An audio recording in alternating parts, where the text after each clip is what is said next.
whether you're in media, whether you are, writing an Instagram caption to your audience, this framework can apply to anyone telling any story. What's up, business baddies? I'm Rima, and you are now tuned in to The Remix, where being overbooked is overrated and simple businesses are sexy. Today, I'm going to go over the 2 books that transformed my career as an entrepreneur.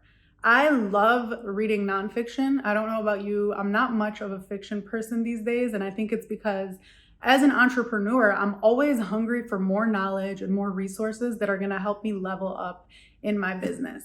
Now, the 2 books that I'm going to go over today are actually 2 books that were recommended to me by fellow entrepreneurial friends, some people who obviously are in a perfect position to recommend books. So without further ado, I'm going to show you these 2 books. So this is Building a Story Brand by Donald Miller. And then this is Free to Focus by Michael Hyatt.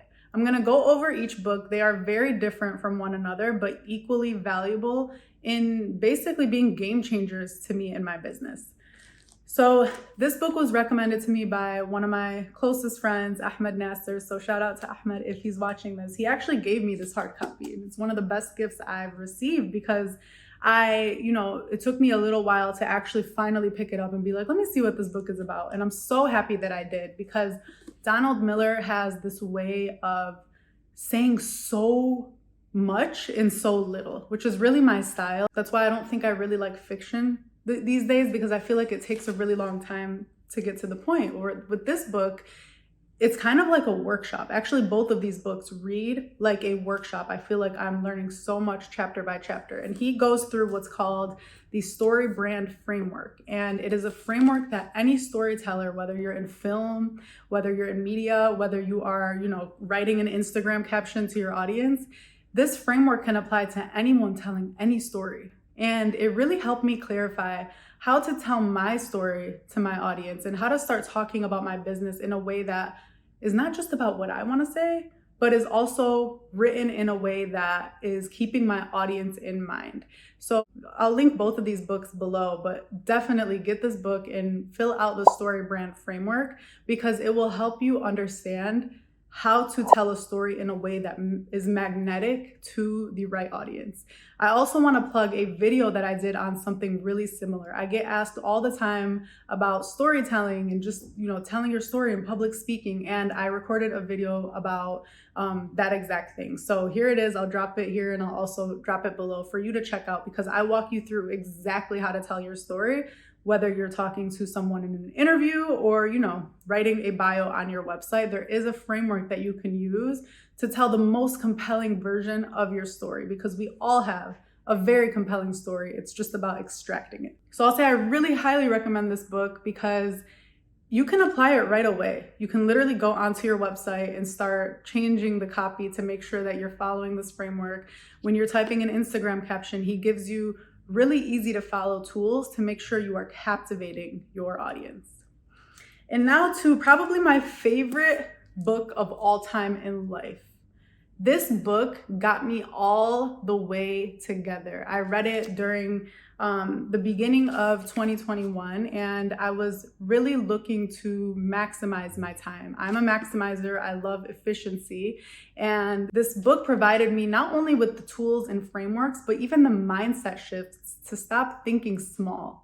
And one of the main things that I got out of reading Free to Focus, I've since recommended it to a lot of people who I work with. My students in the RiBrand Experience are reading this book as well, because it's just so applicable regardless whether you are looking to be more productive in business or in life or both. It really gives you the framework. One of my favorite parts about Free to Focus is how he helps you break down the different zones of work. So there's different kinds of work, and he essentially helps you eliminate the places that are not your so-called zones of genius. So there is one area, and it's called your desire zone.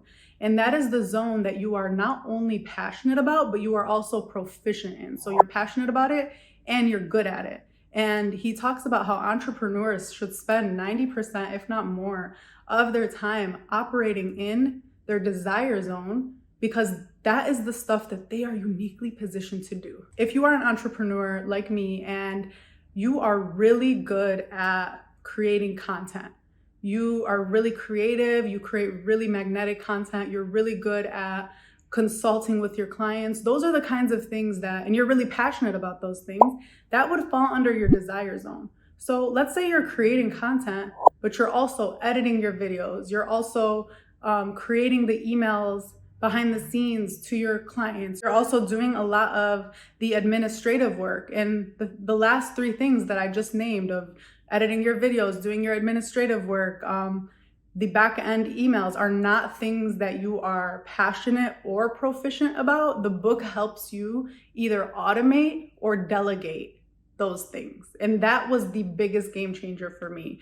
I actually talk a lot about delegation in my business because over the past several months, I've been able to take my business from 5 figures to 6 figures because I've been able to delegate tasks that are not in my desire zone.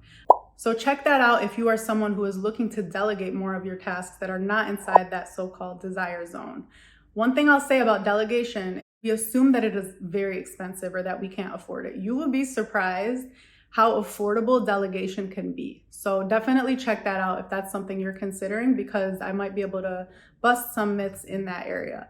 But even before I could afford, or before I thought I could afford to delegate, automation is a game changer. There are so many systems and tools out there to help your business run while you are asleep.